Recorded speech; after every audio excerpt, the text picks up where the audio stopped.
Let's kick off Pro Wrestling Unhinged, man. The Super Smart. You already don't know, but I'm just gonna get into it, man. So I wanted to close this with the discussion about Triple H, but I figure I might as well open with it, right, and just get all the hate out the way. Not saying I'm gonna hate on him, right? But I feel like people may not agree with my sentiments, and yeah, they're gonna bitch and moan and shit and fuck and you know. I'm gonna do this podcast primarily by myself. I feel like if Bill Burr can do it, so can I. We're like the same archetype, archetype, whatever the fuck that is. Um, so yeah. So a lot of discussion has gone in, or I get a lot of discussion. I feel like Triple H has been the talk of the town recently with the Hall of Fame induction and how WrestleMania 41 played out. I was gonna talk about Mania and the Raw after Mania. I'm not gonna do a full review, but I'm gonna just touch on them a little bit. And I do have a full review for Dynamite because I did watch that last night. Not saying I didn't watch Raw after Mania or Mania. I just didn't take notes during them. And I'm not about to cover 11 hours of wrestling and then another 2. So we'll get the cliff notes for those. But, Hunter, Triple H, Paul Levesque, whatever the fuck you want to call him, man, went into the Hall of Fame deservingly. But I do think it has to be stated that one of the greats, right? Absolutely. I think pre-quad injury, he was a hell of a fucking worker. Not saying he wasn't a hell of a fucking worker after the quad injury, but definitely a different breed. Like 97, 98, 99, 2000, and then that little bit of the two-man power trip up until the quad injury,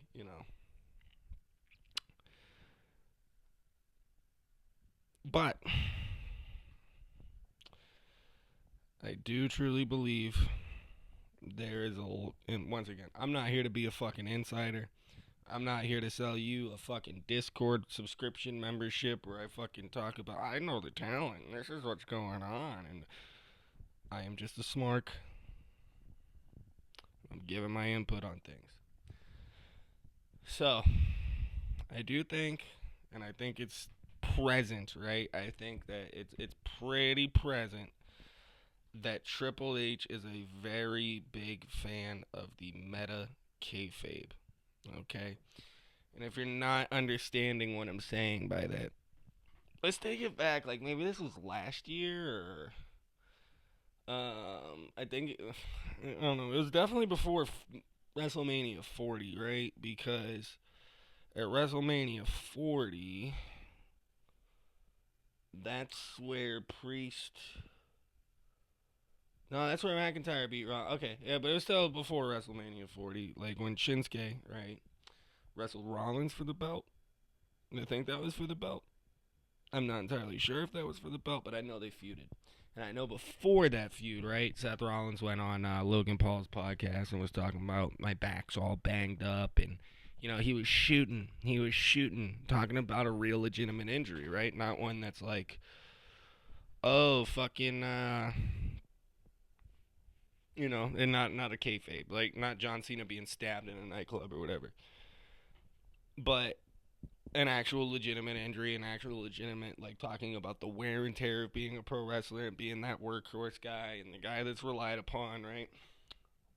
And if you remember, if you were watching, if you didn't watch, right, what happened when Shinsuke started talking about his back. And what that does, right, is, like, creates a credibility to the viewer that what they're seeing and that bump that he's taking on his back isn't a part of the show, and it could have a quote-unquote real effect, right, to the guy outside of the show. And that's definitely like one of the earliest indicators I can think of off the top of my head since Triple H took over. but it's a thing that he's a big fucking fan of. Because you see it more and more, right? So there's more of these tweets or even like little quote unquote leaks to the dirt sheets, right? And think about I don't know how many people that listen to this. I don't know how many people are even going to fucking listen to this, right? But if you watched the WrestleMania 40 pre or 41 pre-show, um they were talking about the Charlotte and Tiffany Stratton thing. Where Stratton brought up the divorces, and the Chicago crowd was so hostile to Charlotte. Which I'm gonna be honest with you, I think a good amount of those boos were piped in. They just looked like they didn't fucking care. Like it was just people sitting on their hands. And I'm not saying that to shit on the segment. I'm not saying that to shit on the WWE, and they're trying to deceive you. Although, but uh, didn't seem like some real heat, right? It seemed like this is the story we want. So we're going to pipe in the booze. But, anyways, they focus so much on. These heated things have been said, and it's like they tried to push the fact that they went off script without outrightly saying they went off script, right? And then, like, all these media outlets report, there's heat, and they weren't supposed to. They felt like Charlotte made Tiffany fend for herself the week prior, so this was her get back, and it's like you can't believe a wrestler, all right? You can't believe a wrestler. You can't believe the guy from the wrestling company, all right? Because their whole thing is to get you invested, right? So where we're in this era where there really is no kayfabe, they have to create this new kind of kayfabe, right? So it's these leaks to the dirt sheets. It's these tweets behind the talent where it's like, oh, that seems like they're fucking shooting, right? It's these shows like LFG. I keep wanting to call that Let's Fucking Go. Anytime I get that acronym in my head, I think it's Let's Fucking Go, right? But it's actually Legends and Future Greats or whatever fucking terrible name that is, right? And I've never like really seen that show. I've seen clips of it, but if you see the clips of it, right, it's very apparent that they're trying to just like get a casual fan who doesn't know enough about the business to buy into. Oh well, this is actually kind of real, right? So it's like that's what Triple H is really furthering himself to. And I think that new Netflix show where they're gonna take you in the writers' room is gonna like be a starting point for some storylines, right? Because these episodes will come out right on Netflix, and things are gonna. And granted, I imagine the show was filmed already, right? Because they've used footage, and I'm sure it's about, not currently what we're in, right? But there's gonna be some way that some guy, some let's just say Jay Uso or somebody was supposed to get a push, right? But on that show, they're like, well, we can't do that because this guy wants to pitch this idea to us, right? And that's gonna lead to a feud on the show. That's gonna lead to a feud on Raw or a feud on SmackDown, right? I truly believe they're gonna come to a point where they reference the show about the writers' room on the show to build feuds because that's going to be one of the things that can get people invested in a quote unquote kayfabe. Do I think that's beneficial to the business and to the industry as a whole? Absolutely not. I just think that like you gotta make your show compelling, right? Game of Thrones doesn't have to have a show about the fucking writers' room for people to want to watch Game of Thrones. Sopranos didn't need a hour show on HBO after Sopranos ended about this is how we came up with fucking Ralphie getting shot by Janice, right? Like it just didn't happen that way, right? It was a compelling show with characters that people cared about, um, and they were able to gather an audience and create a buzz and further their audience. And I think WWE realizes that the hardcores, and I truly think they've done everything in their power to push away hardcore fans. Not saying there are no hardcore fans that watch WWE, right? But if we really think about it, 10 years ago, the not only the internet but the live crowds as well were bullying Vince McMahon into giving Daniel Bryan a push and making him a world champion. And now you are having fans just happy to get what they get, right? So I just think it's a different culture. I think it's a different layout, and I just think it's a different type of fan that primarily is watching WWE now. Once again, not to say there's like no hardcores there, right? But I just think that like primarily the audience, they understand that even if we lose the hardcores, we got them, right? So they're just trying to expand out to the casuals, and I think that's more damaging to the pro wrestling industry than it is like furthering it. But that, that's yet to be seen. That's yet to be seen. It couldn't, it could fucking work well, but uh, you can truly see though as well. And I'm just gonna use this to um, kind of branch off a little bit, but one thing I do want to say about Triple H though, right, is you can also tell that, right, he's worked his whole life essentially. He's worked his whole professional career essentially. I'll say it like this: he's worked his whole professional career to where a lot of the aspects of the professional career have become part of his personal life, right?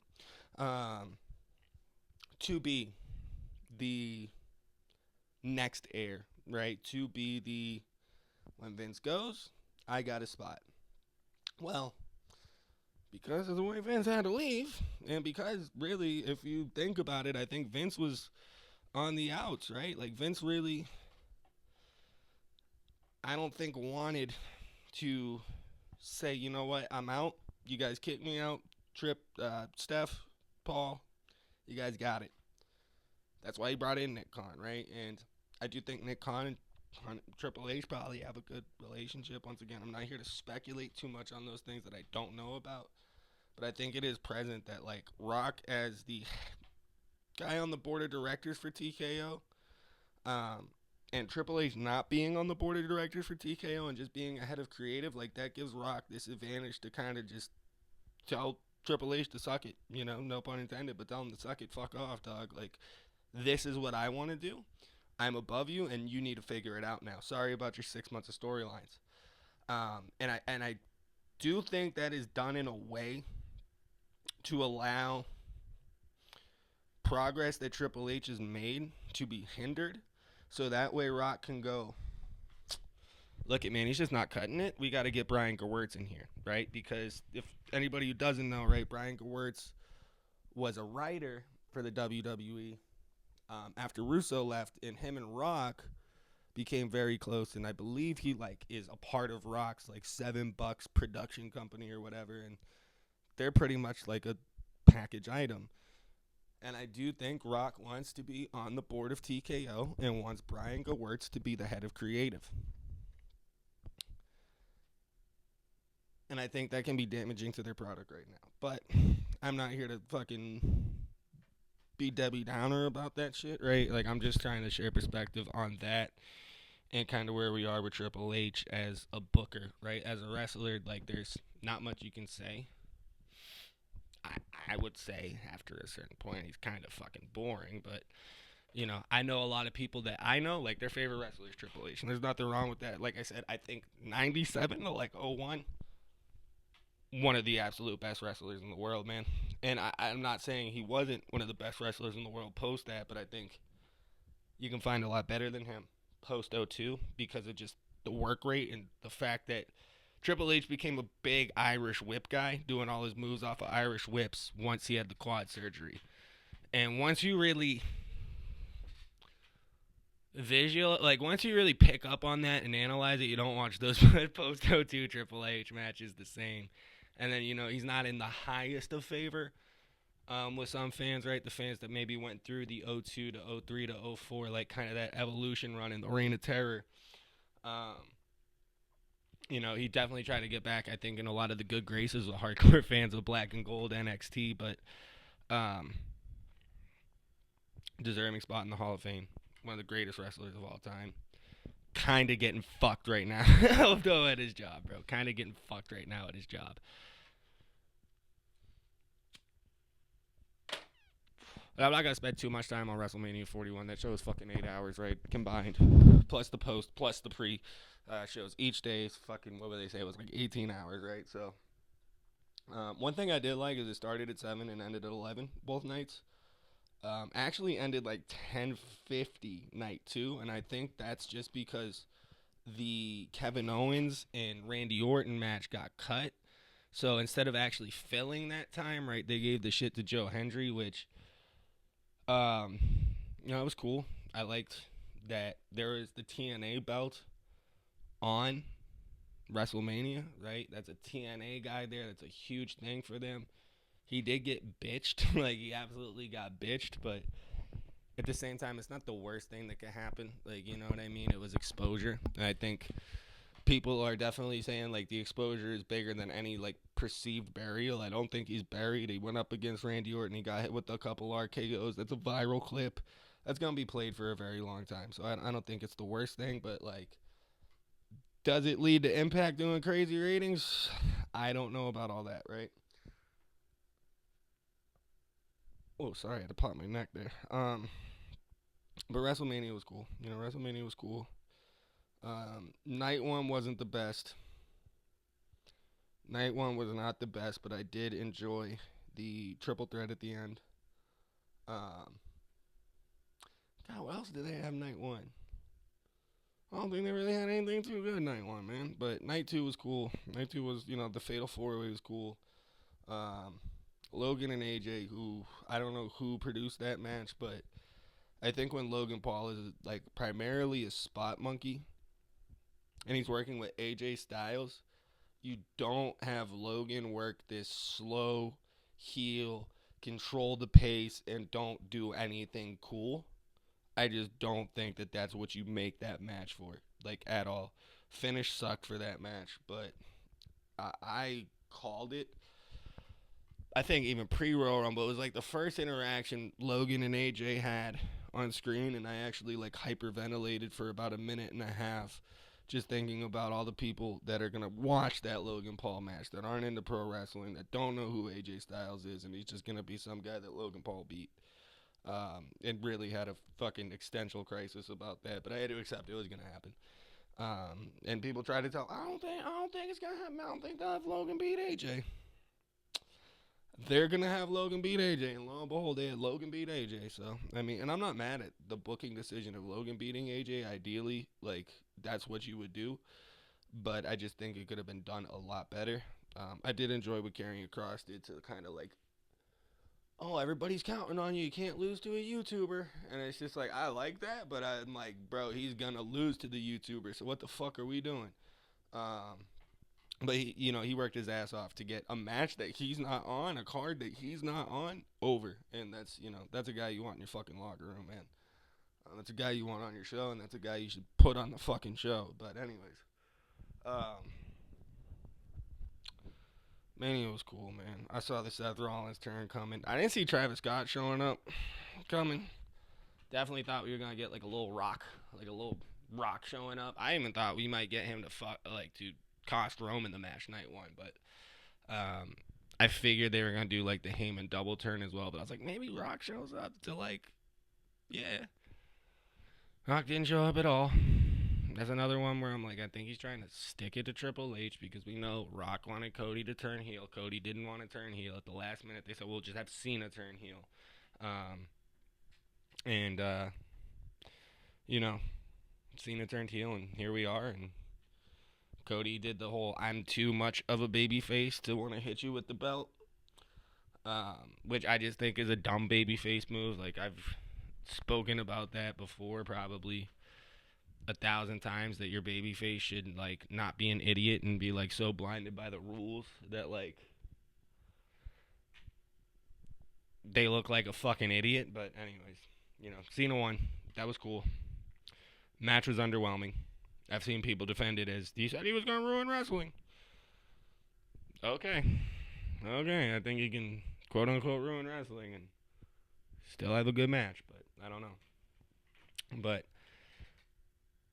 it was I didn't like hate watching the show. I definitely was just counting the minutes until it was over so I could go do something else, right? Like, and I don't say that like I watched it like, oh, the show's gonna suck, I can't wait for it to be over, but I just found myself going, alright, they're still running this out, we still got this match, what other matches on the card, okay, that might be good, and then go through the advertisements, through the entrances, and get to the next match, and you go, okay. And my main thing is that just it seemed a lot of those matches picked up, got to the pace I wanted it to be, and then ended. So I think that's definitely like a preference thing with me. But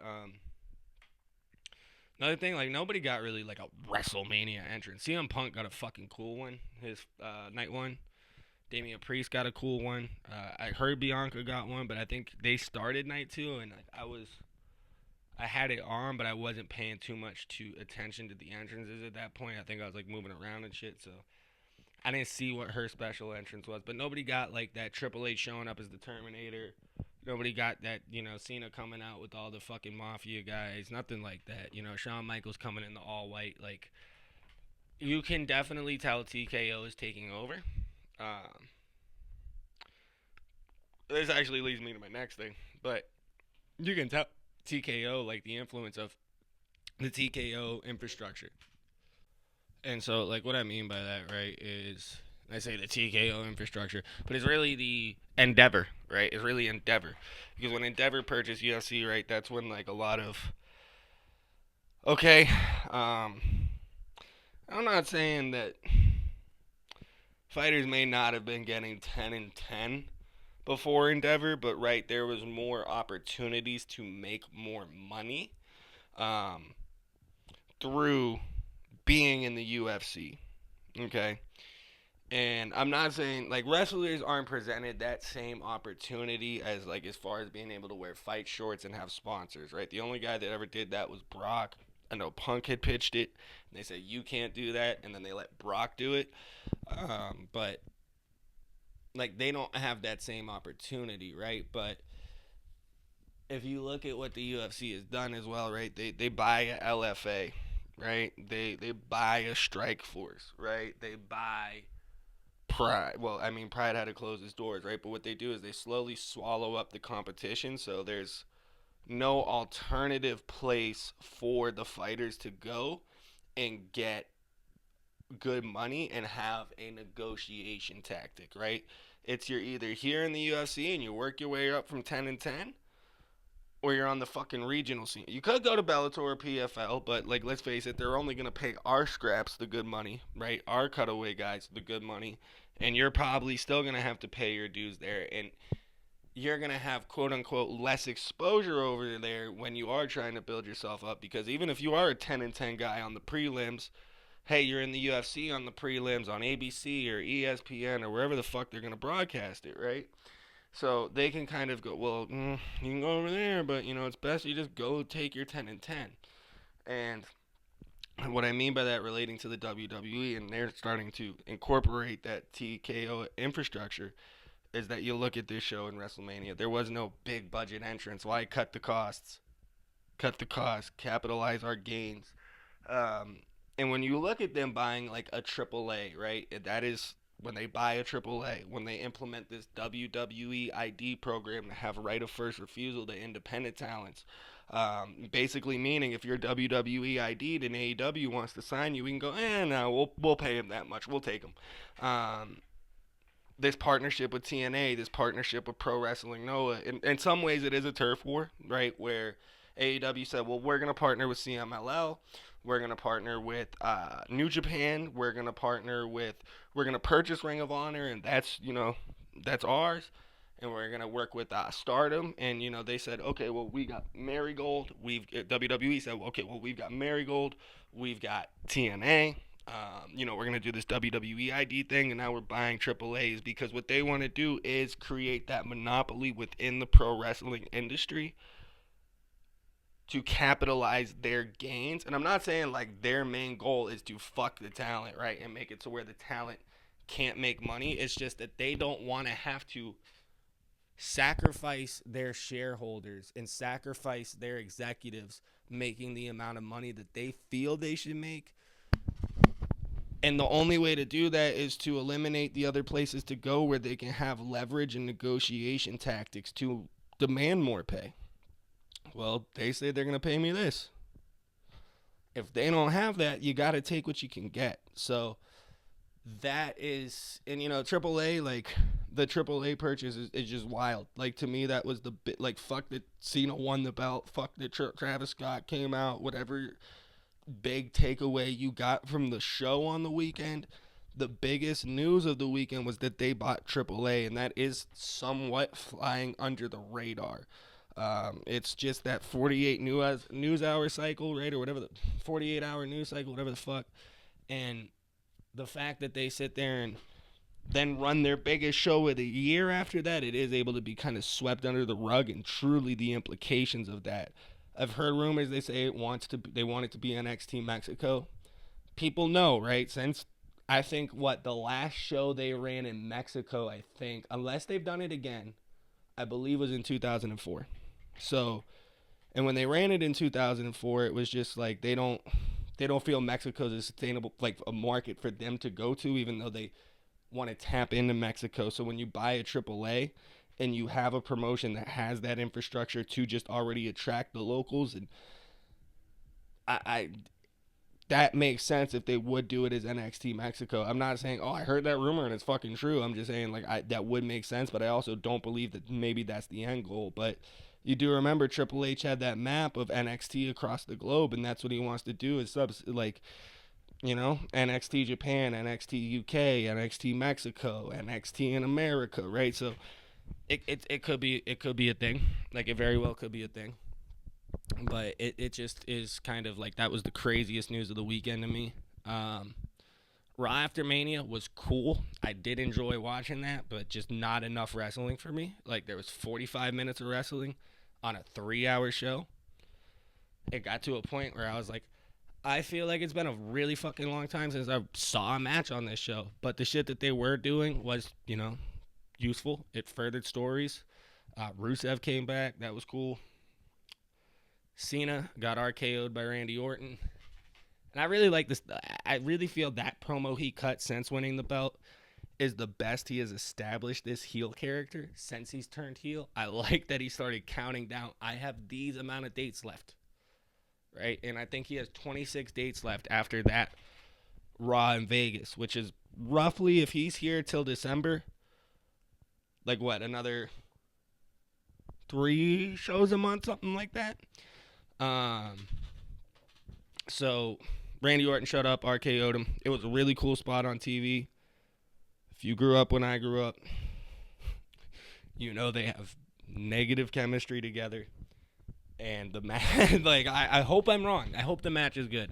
I don't have high hopes for it. I'm not excited for what the angle leads to, but the angle to lead to this match was pretty cool. But beyond that, I don't really have much to say about Raw. There was just a bunch of storyline stuff, Lyra Valkyria got turned on by Becky Lynch, which is just crazy because she just came back yesterday. They just won the belts and they dropped them again. But it made sense when they're like, oh, yeah, they're going to go defend the belts on NXT tomorrow. The winner of this match goes to defend. I said, Becky's not fucking working NXT. So, yeah, that was Penta ate a pin. I didn't like that. I did not like Penta eating a pin. But other than that, that was pretty much Raw. And then I do have my Dynamite notes here. Right. Hold on. I'm gonna do it. I'm gonna do the James Darnell. All right. Yeah. Fucking A. But no. So Dynamite started with Master P. Like, Tony Schiavone was in the ring, and Master P came out, and I'm like, okay. What is the significance of this? Like, you know what I mean? Like, what's Master P out here for? Like, why are we starting the show at Master P? And so pretty much he was talking about, all right, it's going to be my honor to bring out the new Trios champions. And so, the Death Riders lost the Trios belts to Joe, Shibata, and Powerhouse Hobbs last week. So they come out, and Master P hits the rowdy, bout it. And couple make them saying, right? And as this is happening, I'm looking, and I'm like, that's Master P with Shibata in there. Like, who? Like, if you told me in fucking 2017, like, hell yeah, man. Master P, Shibata, and Samoa Joe are all gonna be in the same ring together. I would like, I'd, I'd, I'd admit you to a mental hospital. Um, like seriously. So that was insane. That was an insane optic on the show. Um, Joe says the ops are there to celebrate. Um, Garth, fucking Moxley and the Death Riders come out. They start to jumping the ops or whatever. And Moxley goes face to face with Master P, and like I'm instantly like, all right, so this is the guy that's like putting bags over people's heads and like fucking trying to like pour flute. Like I don't know what that was. He tried to poison somebody at one point as well, like early in the death. Like I think he like tried to fucking like he like tied up the Rock and Roll Express and like tried to feed them like disinfectant and like I think he did the same thing to Orange Cassidy. Like I don't know, he's terrorizing the motherfuckers. But I'm looking at him face to face with Master P, and I'm like, oh damn, is he gonna kill Master P? Like, is he gonna fuck? Is there a bag about to go over Master P's head? But not. Samoa Joe came up behind him and got the choke, which just makes sense. Like, keep the crowd hot, keep the crowd happy. Um, so Joe gets the choke in. Moxley starts to fade. The Young Bucks and Okada come out, and they hit Joe with the chair. So now the numbers are on the heel side, right? And then Swerve comes out, and bro, Swerve's fucking over. Swerve is a dude that has stayed over since like mid 2023, pretty much. Like just consistently over has moved himself into a main event position, and that's really fucking cool to see that like people can get naturally over and be rewarded for it instead of just being like, we don't have you in the plans, bud. So that was really that was cool. And what I liked is that made like just Swerve by himself coming out made all the heels start to scatter.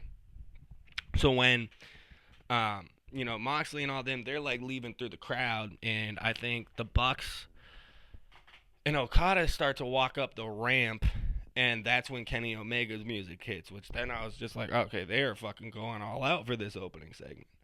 So then Omega comes out, and that also scares off the Bucks and Okada. So they exit through the crowd. Now, as Moxley is walking through the crowd, my roommate was here watching this shit with me at this point, and he goes, "Oh, bro, stop! That's David Banner." And so I pause and I go look at the crowd, and then we run it back. He just goes, "Never mind, that is not David Banner." So yeah, the dude just had a gray beard, gray beard, glasses, and a fucking snapback, which it could be David Banner, but it wasn't David Banner. So after this, we get a patriarchy promo, which is Christian, Kip Sabian, Nick Wayne, and Shayna Wayne, Nick Wayne's mom. And this is why Christian is the GOAT. This is why Christian Cage is the fucking GOAT. So Christian Cage gives his congratulations to Nick Wayne. Says you need to find yourself. You are the prodigy. We're all proud of you. All right, you won the belt. He takes the belt. First of all, I got to say this. He takes the belt from Nick Wayne as he's saying this and puts it on his own shoulder. And he tells him, we're all proud of you. In fact, me and your mother celebrated your victory very extensively, which I'm like, this man just took the belt off him, looked him in the eyes and said, I fucked your mom. That's GOAT. That's GOAT level shit, baby. That's GOAT level shit, man. Nick Wayne looks at him and says, well, this is what happens when you stick to the plan. When you stick to the plan, you actually win championships. Of course, that's referencing Christian failing his cash in, blah, blah, blah, blah. At this point, I noticed Luchasaurus is still, like, away. And I know they might go to, like, a Christian and Edge thing to fight FTR. Christian and Cope, sorry. But I just wonder where Luchasaurus fits into it all. Because I imagine when he comes back, like, it would make sense if they're going to split, like, Kip Sabian and Nick Wayne from Christian. Maybe he keeps Luchasaurus. Or maybe Christian does go on the face turn, run with, I gotta call him match, run with Edge and fucking, gets the face turn, and maybe Luchasaurus, like, cost them a match or some shit. And that's how he comes back. At this point, we get Ricochet versus Mark Briscoe. During Ricochet's entrance, there's like 4 or 5 guys that the camera cuts to because like Ricochet points at them. And they are the most like these are the 5 most cliche AEW looking fans. I would not have put the camera on these fucking guys. I would not have put the camera on these fucking guys, dog. Um, but I would not have shown that on camera. But anyways, he comes out. Mark Briscoe comes out. At this point, like I really noticed that the AEW logo is back on the ring. I do wish it was like the old like yellow lettering with the black like square around it, but I'll take the AEW logo. Um, Ricochet gets ball chance, just like any other match. He rolls out to this dude in the crowd, and he says, "Oh, they're making fun of us because we're bald." And then he comes back in. Briscoe starts to get some shine, and then Ricochet starts to play chicken shit heel and kind of duck in the corner and shit like that. And then Briscoe gets his shine. Like once he just starts kind of unloading, he hits a little like drop kick through the middle rope to the outside. They have a really cool back and forth on the apron. Briscoe dumps Ricochet to the floor. He does the little bang bang. It's the Cactus Jack elbow drop off the apron. I was watching solely on Max last night instead of Fight, so I did not get any picture-in-picture Taz commentary.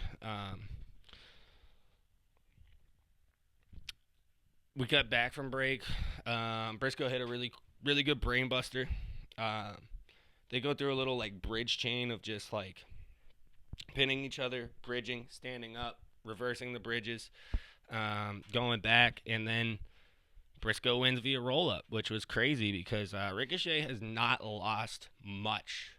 At least not eaten too many pins since he's come to AEW. I know he just ate the pin with like Kenny Omega in the triple threat with him and Speedball at the pay-per-view, but you get pinned by Kenny Omega off like an avalanche one-winged angel. That is not the worst thing to happen to your career, dog. Nobody kicks out of the one-winged angel anyway, so taking it from the top rope, like, they're just kind of making you look strong. I know you lost, but they're kind of making you look strong. At this point, Stokely Hathaway comes back. They're saying FTR is about to come out, then Stokely Hathaway comes out.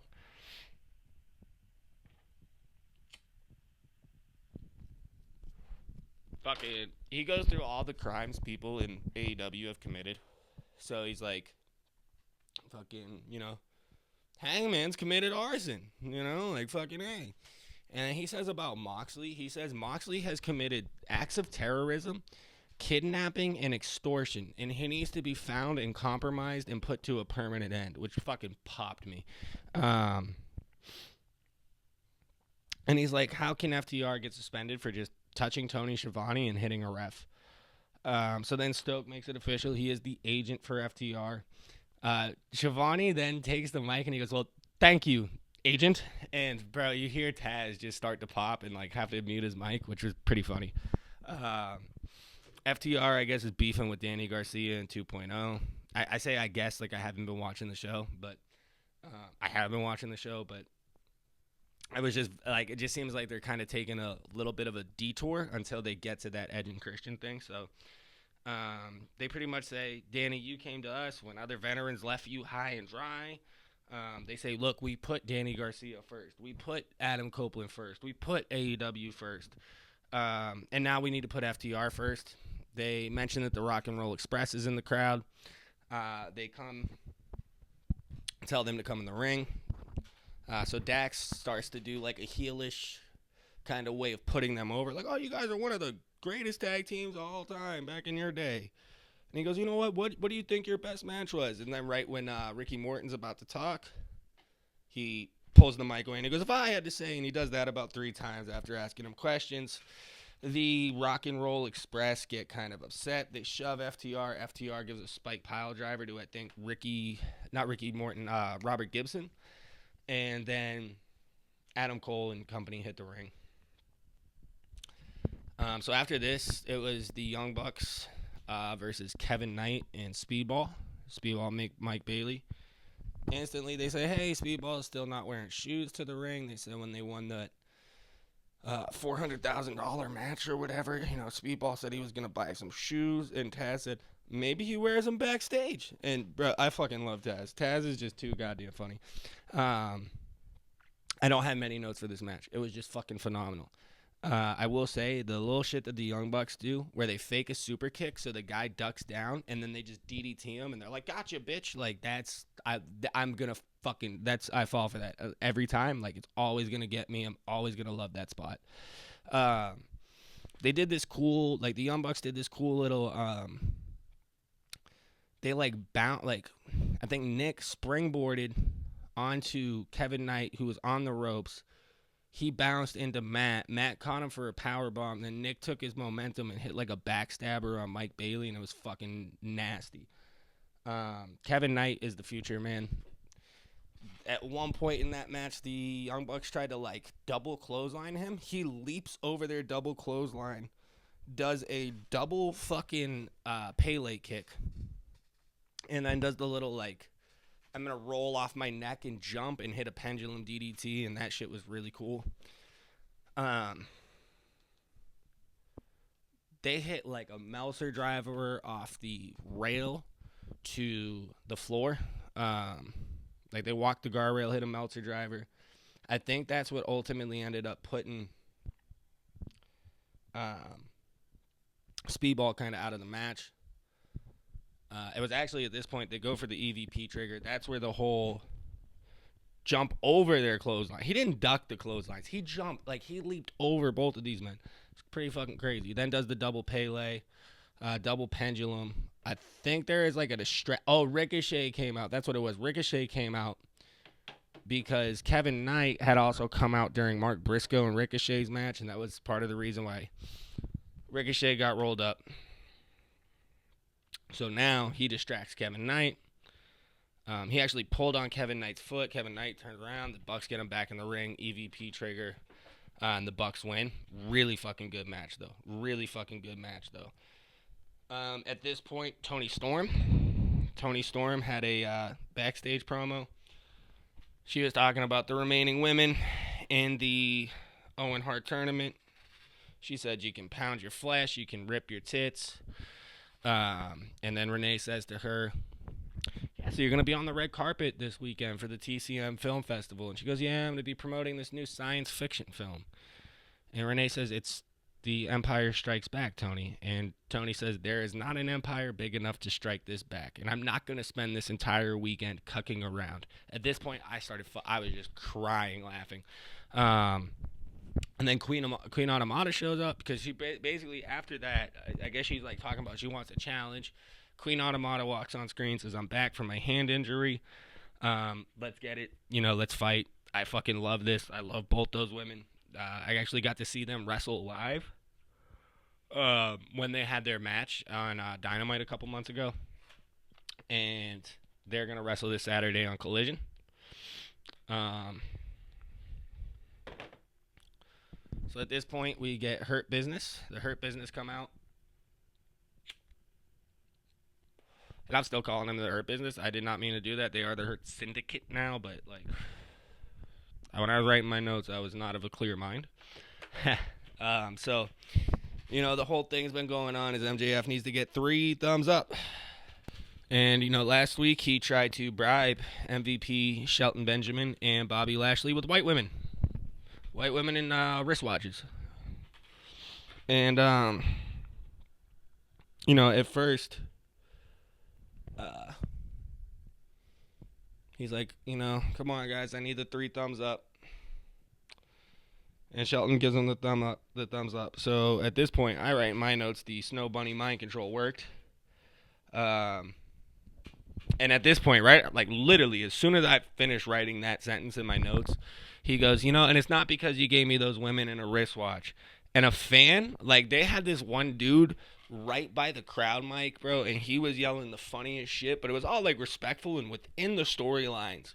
So like it was it was just so well, bro. It's just like what pro wrestling should be, right? But he pretty much, he says, it's not because you gave me a bunch of women and a wristwatch. And he goes, "Well, it should have been." Like, yeah, it was really funny. He goes, but it's pretty much his thing was it's because of MVP. It's because MVP respects you. MJF said, "Look, I know this place better than anybody. I can help you guys get to the top." MJF, he just keeps calling Bobby Lashley Bob. I really like that. MJF, I should preface this. He showed up in a nice little car, and he tells Bobby Lashley he's going to give him the car. They cut to them now backstage. Lashley is in the car about to drive off, and MJF says, "Wait, Bob, I need to know, like, thumbs up, thumbs down." And Bobby Lashley gives him the thumbs down and drives off. He starts to freak out. MJF starts to, like, kind of lose his cool. MVP grabs him, and he's like, "Dude, you just got to give the people what you want, man. Just let it play out." And I think the next thing we get is Hangman. Hangman's backstage, and he's talking to Renee, and then MJF shows up. And they, I guess they're teasing the continuation of that feud. And pretty much Hangman's talking shit to him, like, "You're not in the Owen because you couldn't beat me because you lost at Revolution." And MJF's like, "Look, I'm gonna get with the Hurt Syndicate and get to the world title. I don't need to go in the Owen." And he goes, "You know what, Hangman? If you do make it to the final, you're gonna choke because your specialty is choking." And then Hangman said, "I got something you can choke on, you dumbass." Which Hangman's been killing it. Ospreay and Brody King versus Josh Alexander and Takeshita.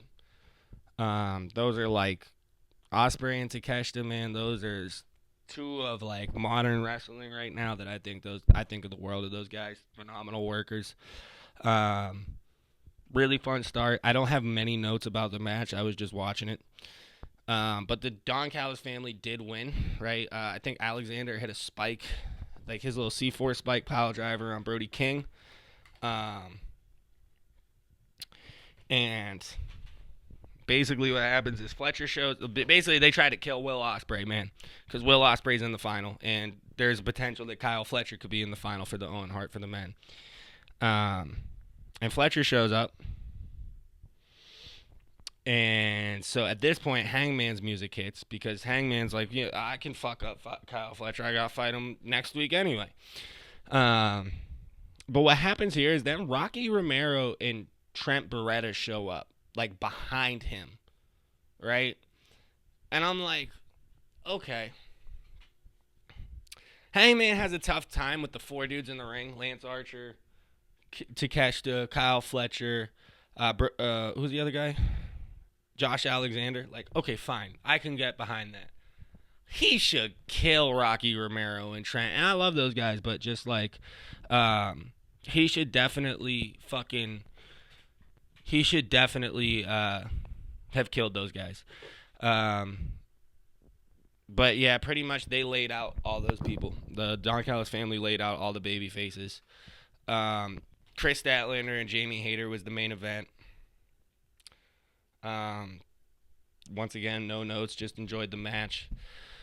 But I was thinking as well, Chris Statlander is going to win this because her and Mercedes have good chemistry. That's a good pay-per-view match for the final, for Double or Nothing. But Jamie Hayter actually won with the Haterade, the little ripcord lariat thing. And then Mercedes Moné came out, kind of taunted towards the trophy, like, "I'm going to get this." And that was Dynamite. That was a fun show. Dynamite's been, really, AEW as a whole has been on a good string of shows. But, they still just need to figure out how to capitalize more and just continue to get more eyes on the product. I truly think, like, their biggest strength is being the alternative, and being that place where it's like, hey, you got fucking 3 matches on a 3-hour show on Monday. Well, we're going to do a lot of really fucking cool matches on this show. So if you didn't get your wrestling fix on Monday, you're going to get it on Wednesday. There's like 8 matches announced for Collision this Saturday, so I'm just going to run through those real quick.